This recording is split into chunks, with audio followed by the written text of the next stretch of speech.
Topic is moment distribution method. Ang method na ito ay applicable sa beams and frames. Madali lang gamitin ang topic na ito kasi ang method ay procedural. Sa method na ito, ang sign convention na gagamitin ay joint-oriented sign convention. Sa joint-oriented sign convention, upward is positive and downward is negative na load, reaction, shear, and deflection or displacement. And counterclockwise is positive and clockwise is negative na moment, joint rotation, chord rotation. And sa joint oriented, we apply the equilibrium conditions that summation force is 0 and summation moment is 0. Mag-derive muna tayo ng mga formulas. Say meron tayong prop beam at sa simple support tayo ay mag-a-apply ng counterclockwise moment, say M. So kaya counterclockwise para yung applied moment ay positive. Magiging simple kasi ang derivation kung lahat ng parameters ay positive. At dahil sa applied moment M, yung beam ay magde-deform ng ganito. At point A, so gawa tayo ng tangent line. At ito ngayon yung theta A. Theta A is counterclockwise, so it is positive. Then syempre, dahil fixed support yung B, magkakaroon tayo ng moment reaction. And based from the elastic curve, the moment reaction at B is counterclockwise. Tawagin nating MB. Then from the figure, isolve natin yung theta A and MB. At para maging mas madali ang solution, gamitin na lang natin ay Titanic method. Consider the direction B to A. So the direction is left. So applicable is formula for theta left. Theta is theta B, then equal to the moment near is the moment at B. Since upward yung MB, it is positive. Then L over 3EI plus the moment far is the moment at A. And since the moment at A is downward, it is negative. Take note, sa perspective ng joint-oriented sign convention, yung moment at A is positive kasi counterclockwise. Pero sa perspective naman ni beam-oriented sign convention, siya ay negative kasi pababa. Sa Titanic method kasi, ang sign convention is beam-oriented, kaya perspective ni beam-oriented ang ginamit natin, kaya negative.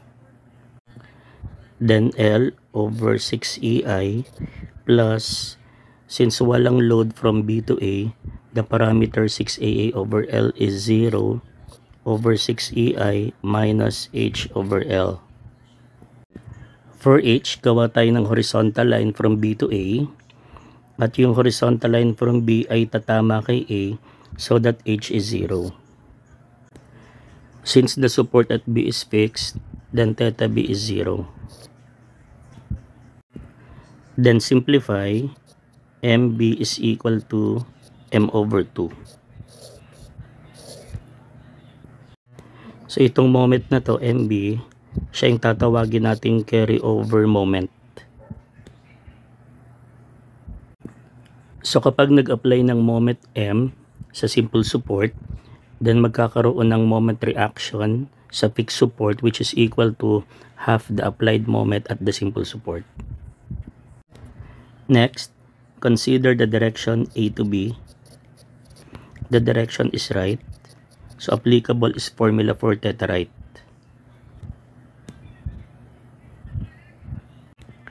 Theta is theta A equal to negative. The moment near is the moment at A. Since the direction is downward, it is negative.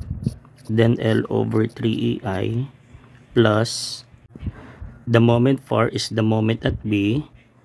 And since upward it is positive, and MB is M over 2, then L over 6EI plus, since walang load from A to B, then the parameter 6AB over L is 0 over 6EI minus H over L. For H, gawa tayo ng horizontal line from A to B, at yung horizontal line from A ay tatama kay B so that H is 0. Then theta A is equal to ML over 4EI. Then M is equal to 4EI over L times theta A.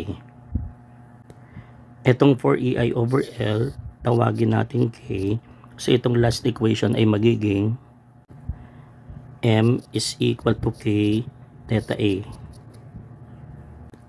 Then formula for K equal to 4EI over L. So ang K ay tinatawag na absolute stiffness factor.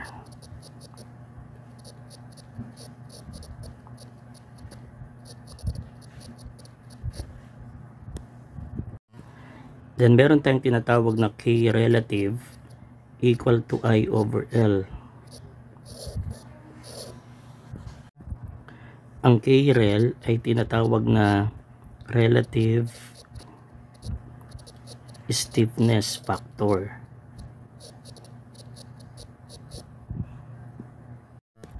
Magiging applicable ang relative stiffness factor kapag ang mga members na bumubuo ng structure ay gawa sa iisang material.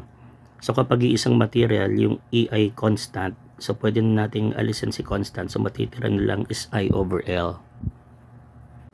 So sa moment distribution method, pwede natin gamitin ay absolute stiffness factor or pwede rin namang relative stiffness factor. So pareho lang ang magiging results. Next, consider this structure. At joint A, merong counterclockwise moment M. Then isolate joint A. Itong external moment M ay paghahatian ng tatlong members na nakakonect sa joint A. So magkakaroon ng internal moment sa tatlong members. So ito ay tinawag nating MAB kasi siya ay moment at A for member AB. Ito ay MAC kasi moment at A for member AC. At ito ay MAD kasi moment at A for member AD. Take note na itong mga internal moment sa drawing natin ay mga actions. Since ang external moment ay counterclockwise, so ang mga actions ay counterclockwise din. Then obviously, M is equal to MAB plus MAC plus MAD. Then M is equal to, yung MAB is equal to the stiffness AB times theta A plus MAC is the stiffness AC times theta A plus MAD is the stiffness AD times theta A. Equal yung mga rotations at joint A para sa tatlong members since ang assumption na yung joint A ay rigid. Kaya silang tatlo ay pare-parehong theta A. Simplify, M is equal to factor out theta A. So may iwan sa loob ng parenthesis. KAB plus KAC plus KAD then times theta A. Then M is equal to summation stiffness and then times theta A. So that theta A is equal to M over summation K. Balikan natin yung mga internal moments. The internal moment MAB is equal to the stiffness AB times theta A equal to the stiffness AB times yung theta A is equal to M over summation K, then M times KAB over summation K. Etong ratio ng stiffness and the total stiffness ay tawagin nating distribution factor. So that the internal moment MAB is equal to the total moment M times the distribution factor AB. Similarly, MAC is equal to KAC times theta A, also equal to KAC times theta A is equal to M over summation K, then M times KAC over summation K, then equal to M times distribution factor AC. Similarly, MAD is equal to KAD times theta A, also equal to KAD times theta A is equal to M over summation K, then M times KAD over summation K, or equal to M times the distribution factor AD. Ito na yung summary. Based from the figure, ang total moment M ay paghahatian ng tatlong members AB, AC, and AD based from the values of the distribution factors. Ang distribution factor ng isang member ay equal sa ratio ng stiffness of that member and the sum of the stiffnesses of all the members connected at the joint. Pag-usapan natin distribution factor. Say given this beam, bawat member ay may stiffness.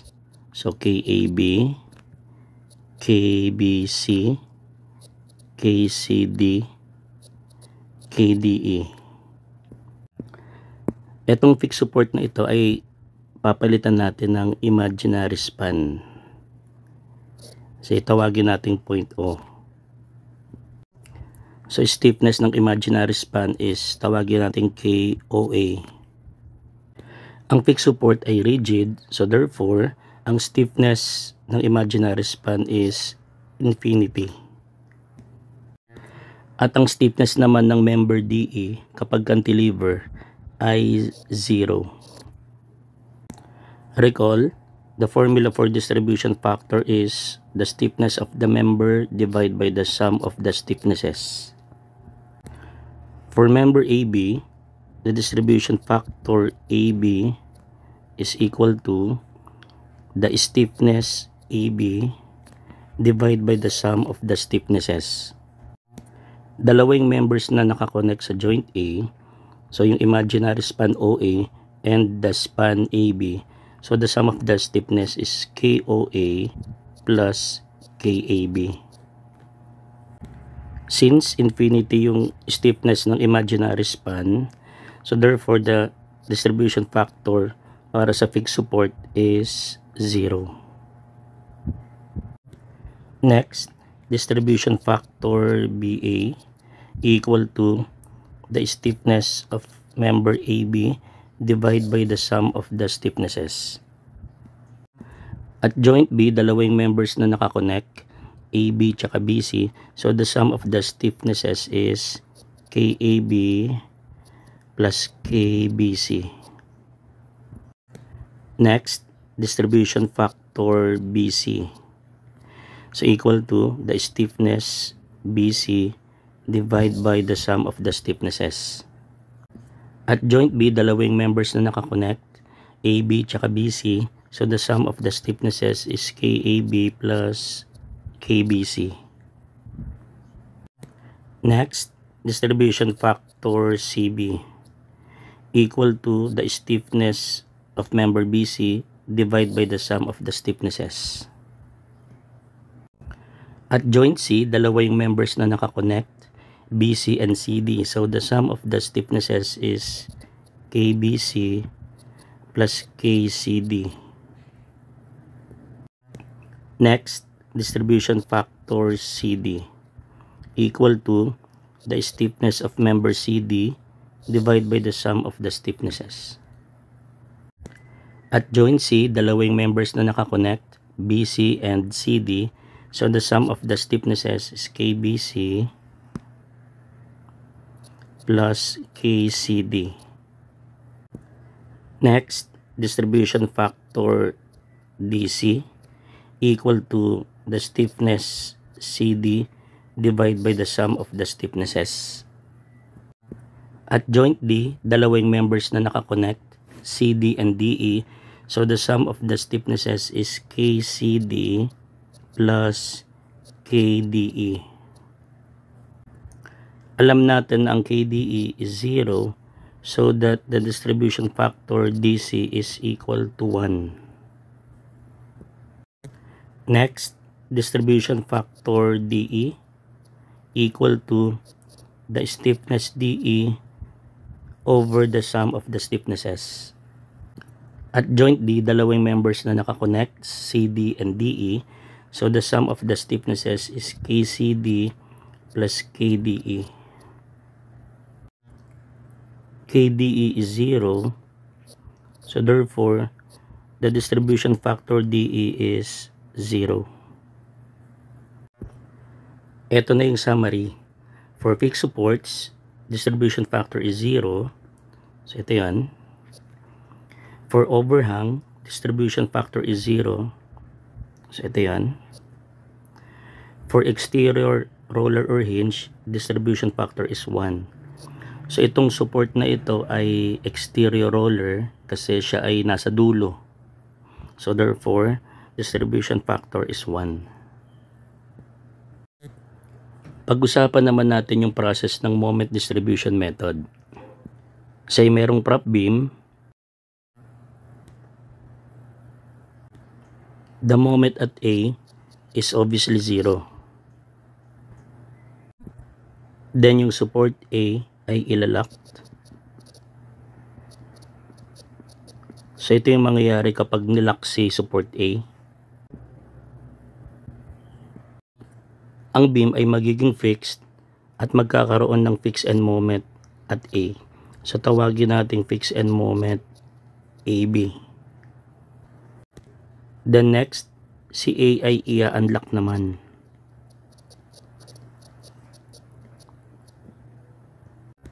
At ito naman yung mangyayari kapag in-unlock si A. At magkakaroon ng moment at A which is clockwise equal to the FEMAB. Para sa original structure, ang moment at A is originally 0. Nung nilock si A, nagkaroon ng counterclockwise moment at A. So kapag in-unlock, so dapat maglagay tayo ng clockwise moment para kapag pinagsama itong dalawang ito, the total is 0. Dahil dito sa moment na ito, ang beam ay magde-deform ng ganito. Based from the elastic curve, ang direction ng moment at B is clockwise and the magnitude is half of the moment at the simple support. Actually, na-prove na natin ito kanina at ito nga yung tinawag natin na carryover moment. Kumpletuhin natin yung mga moments. So dito sa fixed beam na ito, mayroong fixed end moment sa kanan which is equal to FEMBA. At sa original structure, mayroong moment at B. Tawagin nating MB. Then applying superposition, itong dalawang beams na ito kapag pinagsama, ang result is the original beam. Example, say given is a prop beam. Then applying Titanic method, yung moment reaction sa kanan is clockwise. Magnitude is 77.34.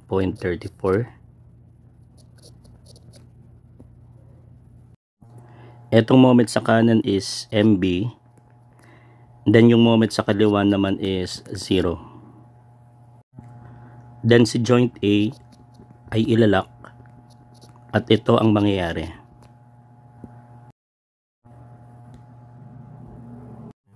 Then solvable na yung mga fixed end moments applying the formulas. Then si A ay i-unlock naman. At ito ang mangyayari. Nung nilock si A, nagkaroon ng counterclockwise moment. Nung in-unlock naman, magkakaroon ng clockwise moment na ang magnitude is 70.31.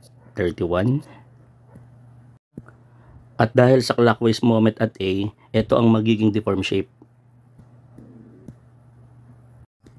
And based from the elastic curve, the direction of the moment reaction sa kanan is clockwise and the magnitude is half of the moment at A, which is equal to 35.15625. So ito ngayon yung carryover moment. Then applying superposition, itong dalawang beams na ito kapag pinagsama equal siya sa original beam. So therefore, dapat yung MB ay equal sa fixed end moment BA plus the carryover moment. Substitute yung data. So 77 is it equal to 42 plus 35. At ang result ay equal. Next, say given naman is a continuous beam. Merong roller support at A and fixed supports at both ends B and C. Then ang gagawin, si A is ilalock. At ito ang mangyayari. At dahil naging fixed support si A, magkakaroon na ng fixed end moment sa dalawang spans. At joint A, merong fixed end moment AC para sa left span at merong fixed end moment AB para naman sa right span. Then say fixed end moment AB is greater than fixed end moment AC. Then the total moment at joint A is equal to the fixed end moment AB minus the fixed end moment AC. At ang direction is counterclockwise since mas malaki yung fixed end moment AB. Then ito na ngayon yung mangyayari sa beam. Then si joint A ay i-unlock naman. At ito ang mangyayari. Nung nilock si A, nagkaroon ng counterclockwise moment at A. So kapag in-unlock, magkakaroon naman ng clockwise moment of the same magnitude. At dahil dito sa clockwise moment at A, then ang magiging elastic curve ay ganito. Itong clockwise moment at A ay pagtutulungang bit-bitin ng dalawang members na nakakonect at joint A. Portion ng moment ay mapupunta sa kaliwa and another portion mapupunta sa kanan. Yung portion ng moment sa kaliwa tawagin nating M left and portion sa kanan tawagin M right. Then M left is equal to the summation moment at joint A times the distribution factor AC. M right is equal to the total moment at joint A times the distribution factor AB. And based from the elastic curve, ito yung direction ng moment reaction at C at ito naman yung direction ng moment reaction at B. Itong moment reaction sa kaliwa at C, siya ay carry over moment which is equal to kalahati ng moment left. At ito namang reaction sa kanan ay carry over moment which is kalahati ng moment right. Then applying superposition, itong moment na ito plus ito ay equal sa moment at C para sa original structure. And ito plus ito equals the moment reaction at B para sa original structure. Example, Say suppose merong continuous beam, then applying knowledge sa 3-moment equation, masosolve natin yung mga moment reactions at C and at B. Then si A is ilalak at ito ang mangyayari. Then solve for the fixed end moments. At A, dalawa yung fixed end moments. Sa kaliwa is fixed end moment AC which is 108 clockwise. At sa kanan is fixed end moment AB 70.31 counterclockwise. Then itotal itong dalawang moments na ito at ito ang mangyayari. Since mas malaki yung clockwise 108 compared sa counterclockwise 70, so ang total moment is clockwise. Then next, si A ay i-unlock. At ito ang mangyayari.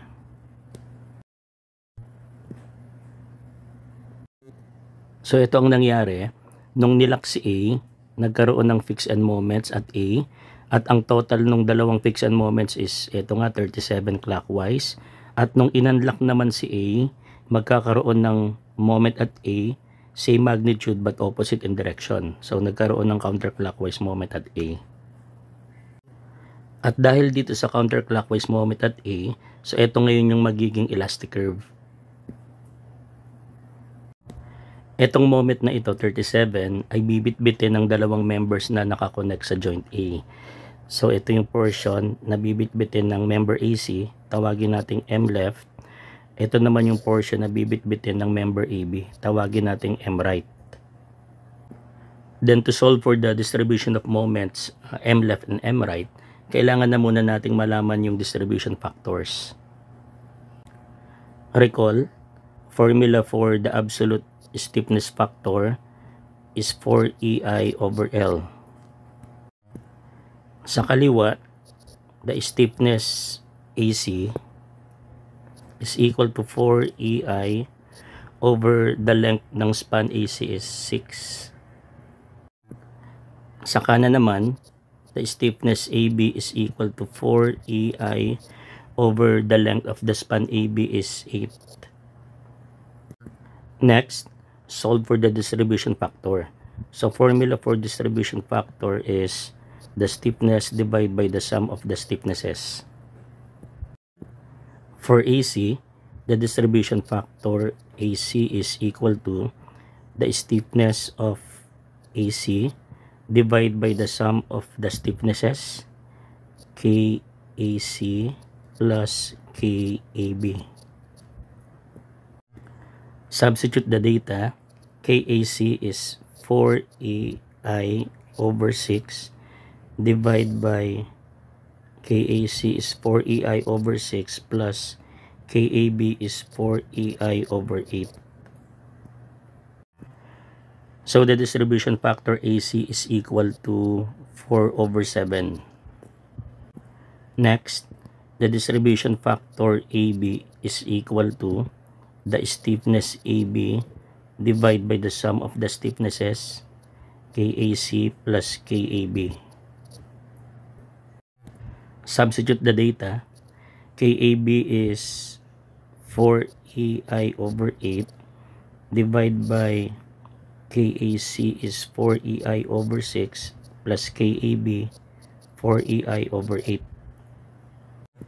So that the distribution factor AB is equal to 3 over 7. Ito na ngayon yung distribution factors at A. Sa kaliwa is 4 over 7 at sa kanan is 3 over 7. Then moment left is equal to the total moment 37 times the distribution factor 4 over 7. So moment left is equal to 603 over 28.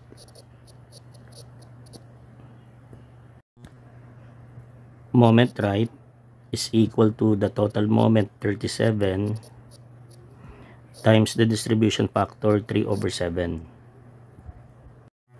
So moment right is equal to 1,809 over 112. Siyempre sa fixed supports magkakaroon ng mga reactions. And based from the elastic curve, ang direction ng mga moment reactions sa kaliwa is counterclockwise at sa kanan is counterclockwise. Yung moment reaction sa kaliwa is the carryover moment, which is equal to kalahati ng moment left, equal to 603 over 56. Yung moment reaction naman sa kanan ay carryover moment din, which is equal to kalahati ng moment right, equal to 1,809 over 224. Then apply superposition. So itong moment na ito, 108 counterclockwise, dagdagan natin ng 603 over 56 counterclockwise, ang result is ito. At support B, itong moment na 42 clockwise, dagdagan ng 1,809 over 224 counterclockwise, ang result is ito. Sa solution na ito, makikita natin na parang komplikado ang moment distribution method. Pero magiging madali ang solution kapag ang process ay naka-tabulate. Pag-usapan naman natin yung iba pang mga mahalagang formula sa moment distribution method. Consider this fixed beam. Ang beam na ito ay hindi subjected sa external loads, pero ang supports ay nagkaroon ng movement. So ito ngayon yung nangyari. Si support B ay nagkaroon ng vertical movement, tawagin nating delta. Based from the elastic curve, so ito ngayon yung mga moment reactions. At A, the moment reaction is clockwise, tawagin nating MA. At B, the moment reaction is also clockwise, tawagin nating MB. To solve for MA and MB, we apply the Titanic method. Consider A to B. The direction is right. So applicable is formula for theta right.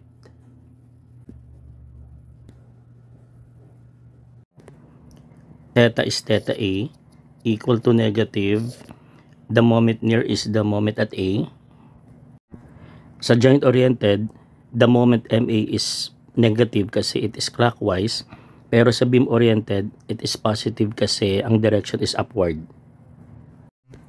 Sa Titanic method, ang sign convention is the beam oriented, so we choose positive.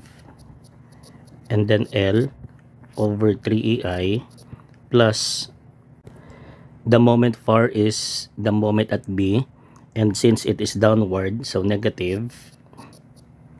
Then L over 6EI plus the parameter 6AB over L is 0 since walang load sa span AB over 6EI, then minus H over L.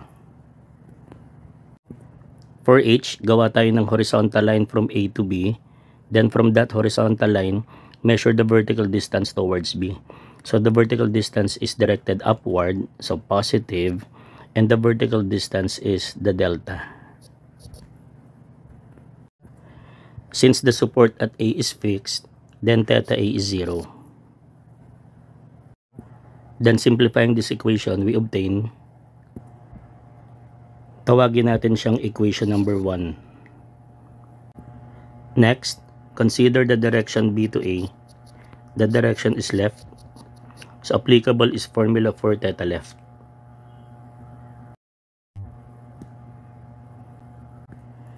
Theta is theta B equal to the moment near is the moment at B, so downward, negative. Then L over 3EI plus the moment far is the moment at A, upward, positive. Then times L over 6EI plus the parameter 6A over L is 0 since walang load sa span AB over 6EI minus H over L. For H, gawa tayo ng horizontal line from B to A. Then from that horizontal line, measure the vertical distance towards A. Since the direction of the vertical distance is downward, so H is negative, and the vertical distance is the delta. Since the support at B is fixed, then theta B is 0. Then simplifying this equation, we obtain, tawagin nating equation number 2. To solve for MA, kailangang ma-eliminate si MB. And to eliminate MB, sa equation 1, i-multiply by 2, then minus equation 2. So 2MA times 2 is 4MA, minus MA is 3MA. Then negative MB times 2 minus negative 2MB is 0. Then negative 6 times 2 is negative 12, minus 6 is negative 18 EI delta over L square, then equal to 0. Then MA is equal to 6 EI delta over L square.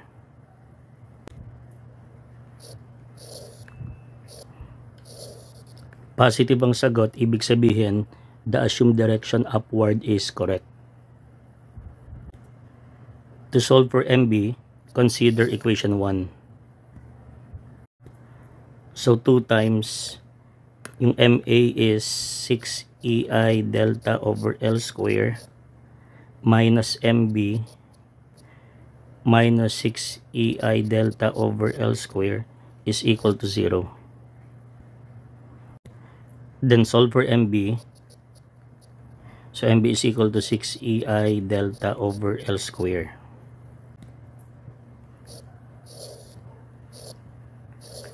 Positive ang sagot, ibig sabihin, the assumed direction downward is correct.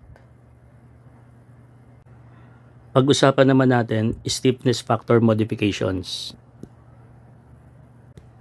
May 3 cases para sa modified stiffness. Case 1, member is being supported at the far end. So ito yung beam. At joint A, mag-a-apply ng positive moment M counterclockwise.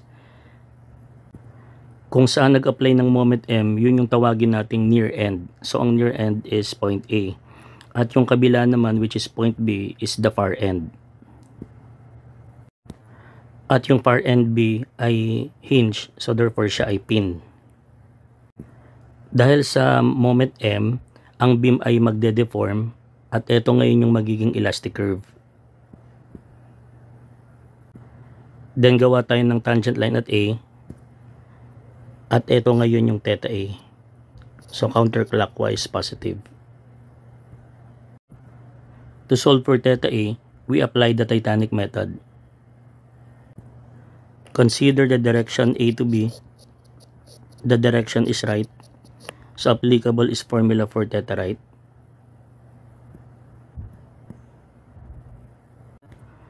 Theta is theta A equal to negative. The moment near is the moment at A. So downward, so negative. So take note na ang Titanic method ay gumagamit ng beam-oriented sign convention. Then L over 3EI plus the moment far is the moment at B, 0. Then L over 6EI plus the parameter 6AB over L is 0 since walang load sa span AB over 6EI minus H over L. For H, gawa tayo ng horizontal line from A to B at yung horizontal line from A ay tatama kay B so that H is 0. So theta A is equal to ML over 3EI.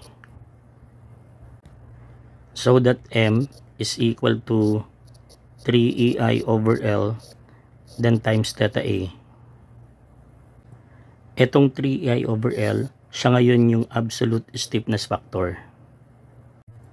Para sa case 1, the formula for the absolute stiffness factor is 3EI over L.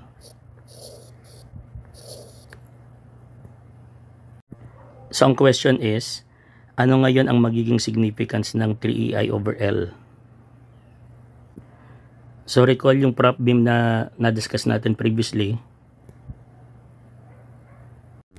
So formula for the absolute stiffness factor is 4EI over L. So kapag ang far end ay fixed, then the stiffness is 4EI over L. At dahil fixed ito, kapag nag-apply ng moment sa pin support, then magkakaroon ng moment sa fixed support which is equal to half of the moment. At ito nga yung carryover moment.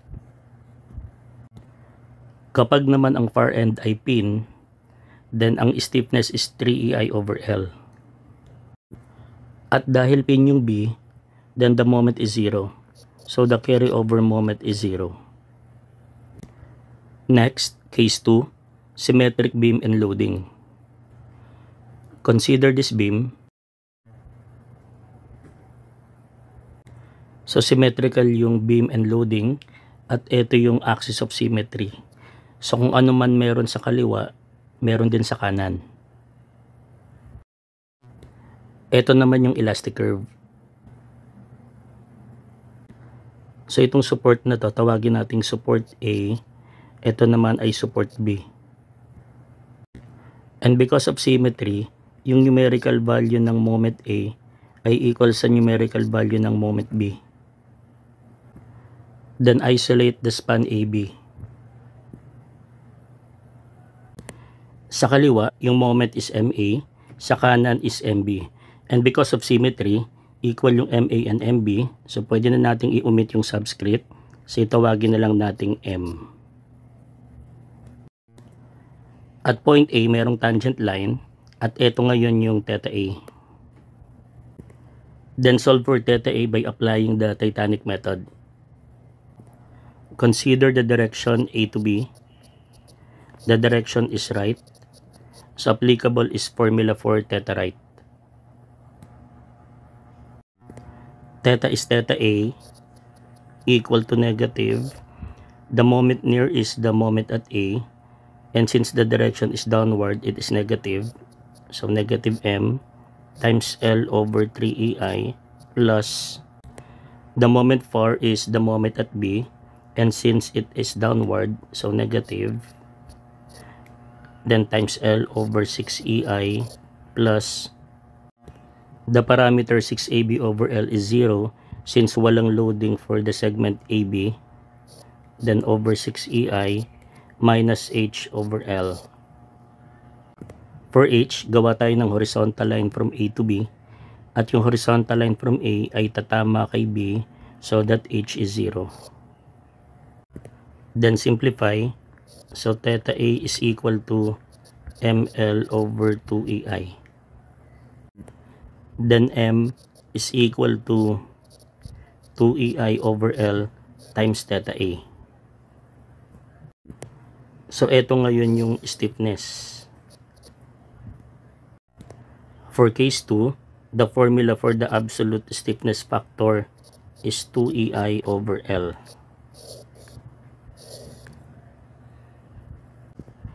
Take note sa pag-compute ng stiffness ng case 2, ang ginamit na loading ay yung end moments only. Say kunwari merong loading sa span AB. Sa pag-compute ng stiffness, yung end moments lang ang gagamitin. So therefore, kahit pa may loading sa span AB, still, ang parameter 6AB over L is 0. Consider again the span AB. Kapag nag-apply ng moment sa kaliwa, because of symmetry, magkakaroon din ng same moment sa kanan. Take note na yung moment M sa kanan ay hindi carryover moment.